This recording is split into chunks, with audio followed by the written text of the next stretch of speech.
Pakistan is in big trouble. I seen this on your news. Basically, third of the country is underwater. More than 1,000 people dead. I think 33 million people displaced, like lost their homes.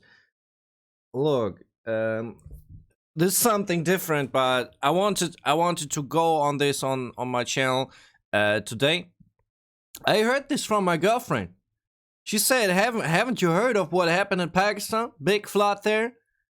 And I was, no. Didn't any of your followers tell you? No. I don't look. I don't know. I hadn't any feedback like in this point from this point. We're gonna take a look at this video. It's from a British news channel. Don't know which source I should go on, but I thought this looked like promising. We're gonna take a look at this, man. This is Rajhan, a town in the Punjab, where Punjab. it's hard to believe there was drought here just a few months ago. But the driest months in Pakistan's history have been followed by some of the wettest, from record heat wave to a monsoon, delivering nearly 3 times as much rain as usual. 3 times as much rain, and before that there was drought. I was thinking maybe the soil didn't take the water adequately because there was drought like before, but okay, I don't know. Further north, only helicopters can reach some of those cut off by flash floods and landslides. This man was rescued from the rock he was clinging to, but the livelihoods of over 30 million people have been affected. Dude, I would be so scared. Look, I couldn't even pull up there to the helicopter. I would be hanging there and like, please do anything, but don't let me fall, you know? Holy cow, man. Holy cow. Hey, man. Across all 4 provinces of Pakistan. Wait, what did he say? Like about the provinces? Affected across all 4 provinces of Pakistan. All 4 provinces. Near the Afghan border, this bridge was washed away, along with the road on the other side. Millions of acres of farmland have been destroyed. Look, this is just, look how can water destroy a street? I mean, a bridge I understand, but a street? How does this work? I don't understand, man. The Indus River flows across Pakistan, the country's lifeblood, and now the source of its destruction, leaving Rehan Ali amongst millions waiting for government help and thinking of moving to a city or town, even if that help arrives. Amen. So many lost their homes, man. I don't think I can rebuild a shack on my own. I'm worried about food. Because of flooding, I don't think I can find any job. I'm extremely upset. Yeah, of course, man. I mean, with so many people affected, there has to become help from outside the country, you know? How should the country manage itself, man? There has to be help, man. While the Prime Minister Shahbaz Sharif visited those displaced near Peshawar, his ministers talked of a climate crisis causing at least $10 billion of losses. Climate crisis. That's so true, man. I've seen this in another video. Like something Pakistan is like responsible for less than 1% of emissions from climate change. That affects climate change, but they get in like the answer, you know? Amen. But others blame poor building on floodplains and politicians diverting resources to where the most votes are. We didn't learn the lessons from the devastating floods of 2010. I still remember that at that time there was this flood protection plan. And had we stuck to that plan and implemented its recommendation, perhaps the gravity of human disaster that one is facing today, that could have been minimized. And much. Okay, so there was actually a flood plan, but it never got like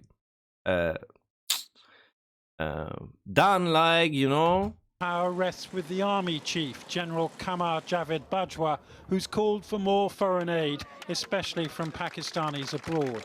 Though the army's critics say the military are more focused on protecting national security infrastructure, including dams, rather than the plight of small landowners. Sure, the military has the Yeah, okay, I mean, I get the point. Like, of course, if more dams even break, it gets even worse. So, national security, okay, small landowners. But man, who's giving them back what they lost, man? There's no answer to that yet. resources to send helicopters or whatever and rescue people. But beyond that, for the kind of long-term planning, it's very, very difficult for the military to be able to see beyond what it considers security or strategic priority. These buffalo survived, but hundreds of thousands of livestock are thought to have drowned. Oh, holy cow, look at how they're standing in the water. Look, with barely their heads over the water. As has Pakistan's date harvest, which is brought in just once a year, but has now been wiped out here. Which harvest? Man, I didn't catch that. Which is brought in just once a year, thought to have drowned. As has Pakistan's date harvest, which is Dates, okay. brought in just once a year, but has now been wiped out here. And even more of the country could be underwater by the end of September, when the rains usually stop. It is just the start of the rainy season. It's just the start, man. And it's already like that. A short while ago, I spoke to Pakistan's Minister for Planning and Development, Ahsan Iqbal, and I began by asking him if his government had not sufficiently learned the lessons from previous floods. Yeah, the 2010 floods came through rivers. They were not from the rains.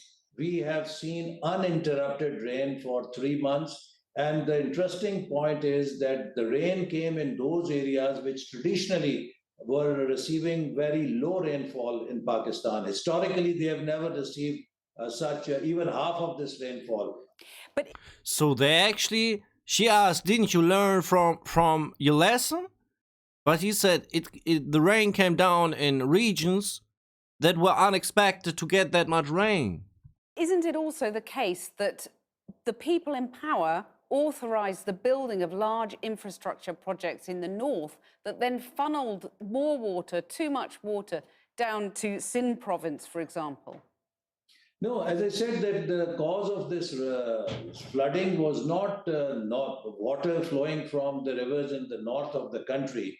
The rain happened in certain provinces of Pakistan, and it was a very different pattern of rain that has never happened. So the infrastructure in those areas, because they never received even moderate or higher rainfalls, was not equipped to handle this kind of flash floods in those areas. So this has been really a calamity on them. Oh, people on the ground accuse the government of sparing the most important areas and people and sacrificing instead those downstream, less important economically. What do you say to those allegations?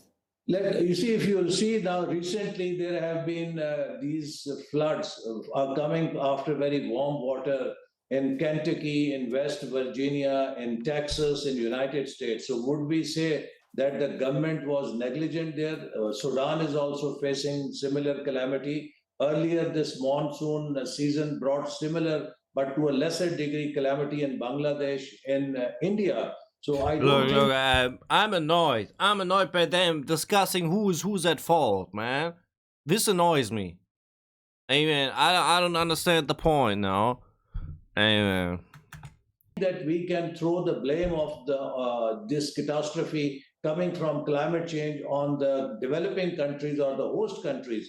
This is a phenomena of the global weather, climate change, and I would say that the developed countries whose irresponsible development has brought this havoc on developing countries like us, we have a very small footprint in terms of our carbon emissions. Okay. Look, he's saying that they have small carbon emissions, and he's saying climate change is the reason. and especially like the I mean, he doesn't say Western countries, he said like industry nations. um they have like the high emissions and are responsible for climate change in the first place. This is actually true, man. I think this is actually true.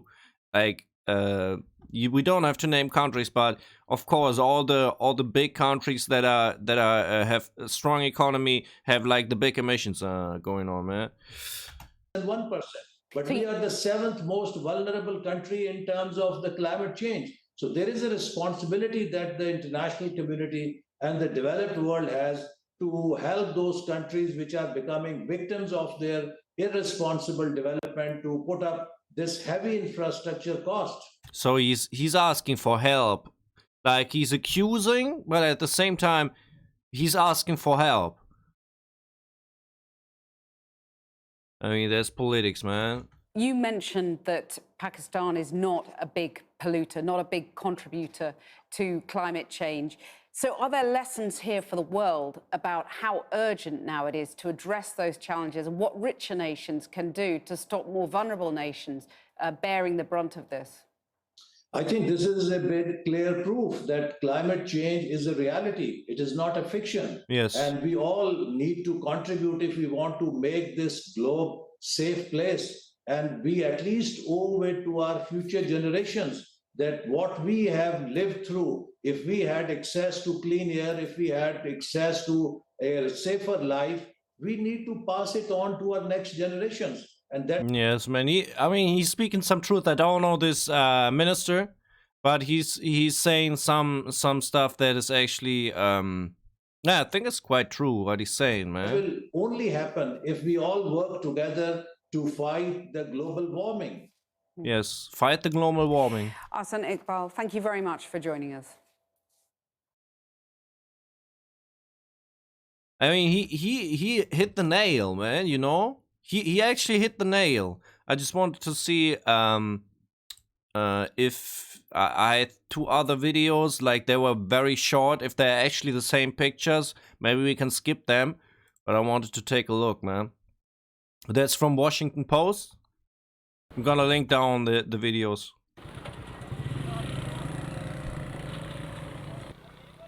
ये सामान ले आ रहे हैं हम खुद घर उधर पानी में डूब गए हैं कोई सामान कैसे तरीके से आएगा Look, with a small boat, dude. What circumstances, man? Holy. सामान तो हम खुद देखो कैसे क्या हालत में ले आ रहे हैं कोई हुकूमत का Oh, with the dogs. Oh no, not the dogs, man. These poor animals, man. Oh. आदमी भी नहीं है कोई मदद Are there birds? Are there even birds they have? करने वाला भी नहीं है कोई पूछने वाला भी नहीं है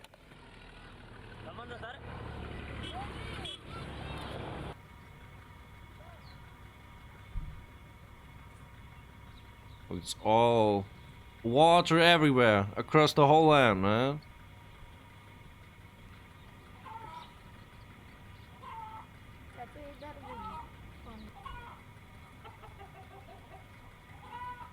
Look, I'm getting the chills right now. I mean, just these pictures without talking, that is too much already, man.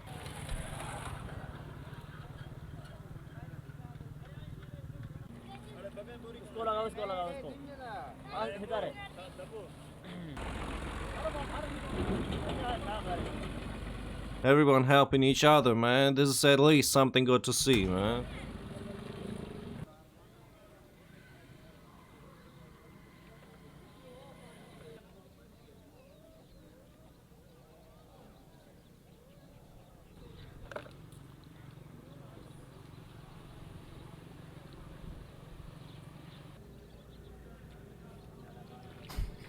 Oh, it looks like a regular normal day. They're just walking through the floods, man. Jesus, I think the other one were drone shots, but I think we actually had them already. Don't know which channel this was. Maybe we can. This is from the Guardian. Guardian is UK as well, right? Yeah, we had this. We had these pictures already. Like, this is the bridge that got destroyed, and we had in the previous video. Yeah,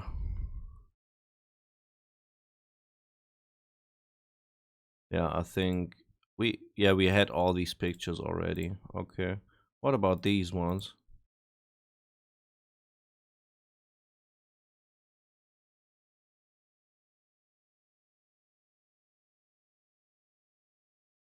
Hey man, we're blessed. We're blessed where we are. Look at them. Look at them. They have to carry their very belongings, like their very most important belongings, and leave everything else behind. Look, this is sin, man. Hey boy.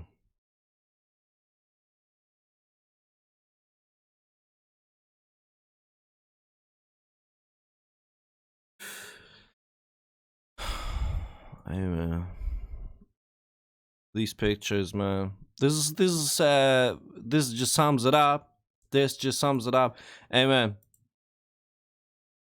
I mean, what should I say, man? I can just hope, like, for example, Germany, but other countries as well, like helping Pakistan with this big issue they're having right now. That seemed not even to be over because rainy season is still going. I don't know about rainy season in Pakistan when it is, but it was said in the report. Look, I'm just hoping that this yeah, it will be.